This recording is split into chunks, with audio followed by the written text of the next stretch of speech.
Rekonstruksi pembunuhan Brigadir Yosua Huta Barat mengungkap fakta baru.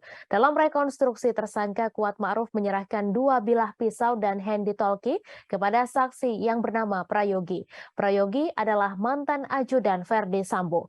Terkait hal tersebut, Kabareskrim Polri Komjen Pol Agus Andrianto menyebut jika pisau itu sempat digunakan Kuat untuk mengancam Brigadir J saat berada di Magelang, Jawa Tengah.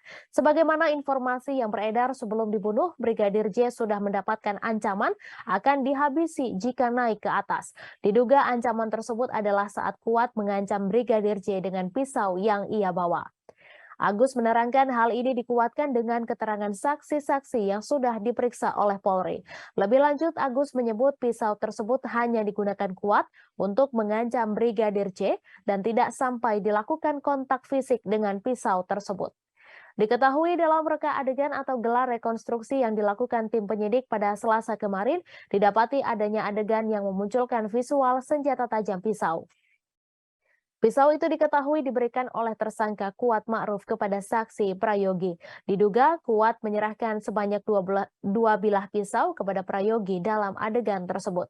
Dirtipidum Polri Brigjen Pol Andirian Jayadi buka suara soal adanya senjata tajam berupa pisau dalam rekonstruksi kasus tewasnya Brigadir Yosua Huta Barat.